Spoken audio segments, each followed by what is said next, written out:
We probably all heard this phrase before, fail faster, often in the context of business type hustle culture bros who use this rhetoric to tell us we can improve faster by failing faster. Today, I want to look at failure from a more compassionate perspective and talk a little bit about the psychology behind it and why it's so hard for us to fail, and why we could benefit from reframing our mindset around failing. I did some research for this video, but I'm not a psychologist, so take everything I say with a grain of salt. Alright, so if society has taught us anything, it's this. Failing is scary. It's something you want to avoid at all cost, because a society tells us that we're only worth something if we succeed at life. When we get those good grades at school, when we land that well-paying job, when we buy that house or car or whatever shit people think makes you a successful person. And that's a dangerous thing to perpetuate, because it makes it seem like failing is the opposite of success. The truth is, failing is part of success. And avoiding failure at all costs might also mean robbing yourself of the chance to experience success and growth. Perceiving failure as something negative is a mindset that has been pushed onto us, but I believe that it can be flipped. And it being a mental thing doesn't mean being afraid of failing isn't validated in any way. Fear, anxiety, doubt, even shame are just some of the emotions we connect with failure, and those are very real and can severely affect the way we live our lives, and the choices we make, how we approach situations, or in our case, how we paint and draw. I'm still struggling with reframing this mindset as well.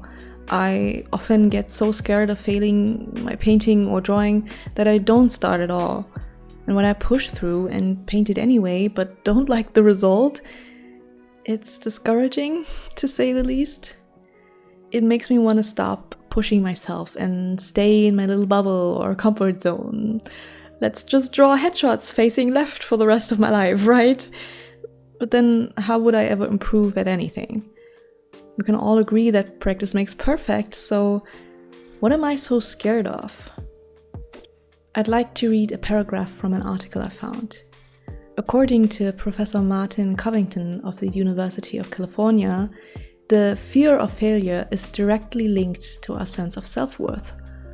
Research found that one way we protect our self-worth is by believing we are competent and by convincing others of it too. For this reason, the ability to achieve is critical in maintaining self-worth. To fail essentially means that we are not able and therefore not worthy.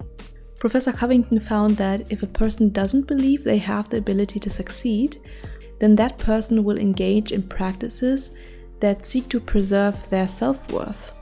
And more often than not, these practices take the form of excuses or defense mechanisms. I'll link the article below for you.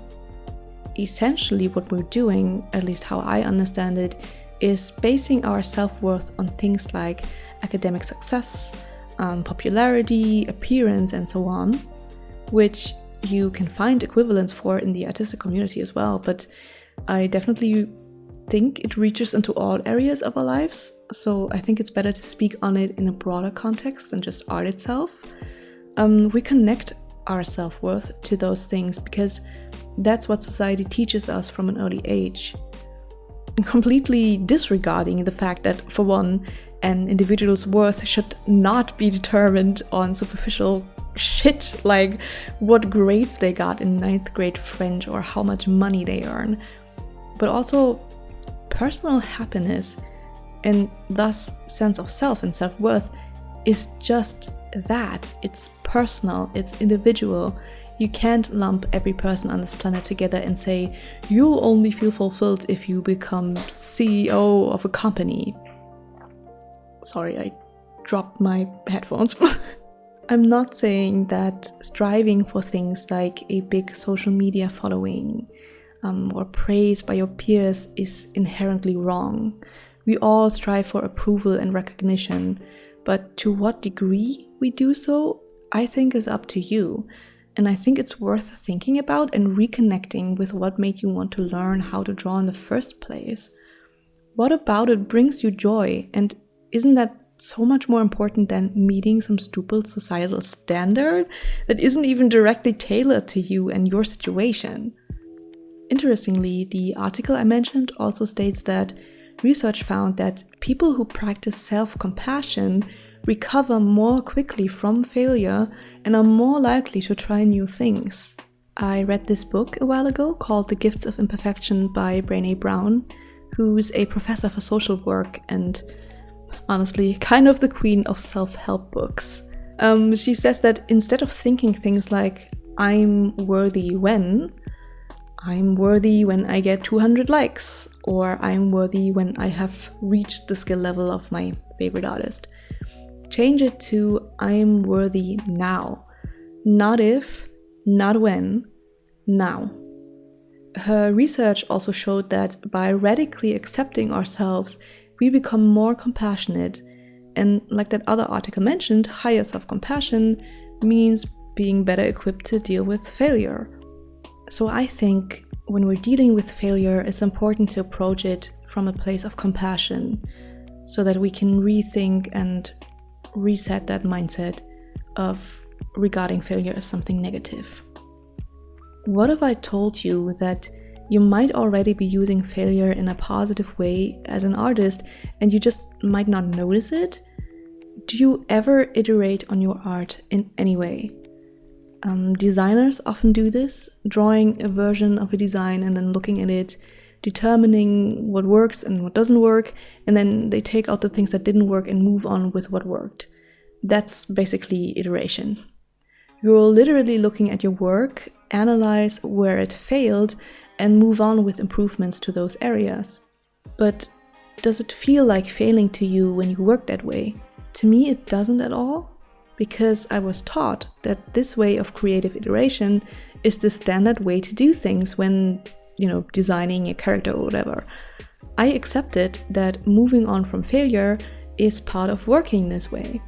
So I didn't see it as a negative, but as a tool to use to improve on my designs and ideas. So why not apply this to artistic work outside of design? Why not apply this to illustration? Next time you make a study and you're unhappy with it, which by the way is 100% okay to feel like, right? But I want you to look at it and find out what exactly you don't like. Where did you fail? Identify what needs some work, but be compassionate and kind to yourself while you do so. Try to find more positive things you liked about your art than negative. And when you move on to a new study or illustration, you can either apply what you've learned, or you can take some time to practice the things that didn't work in the previous study and improve. You could have a little notebook where you take notes every time you finish an illustration or a study or a design and write everything down that you notice about this, things you'd like to practice, things you enjoyed about it. Personally, I have a Notion template. I use Notion, not sponsored or anything. I just really like it. Where I can upload my stuff and I have some questions that I can ask myself about it, and it's a great tool to improve and to learn. But please keep in mind to be compassionate and be really nice about it, because if anything, we're all usually way too strict with ourselves, and that's really not the way to go. Compassion is the way to go here. There's many more things I could touch on regarding the topic of failure and reframing it to improve. I didn't even get to mention the importance of opening yourself up to critique, so if you'd like me to get more into that, let me know. In summary though, I've learned this so far. We're taught by society that our self-worth can be measured by success.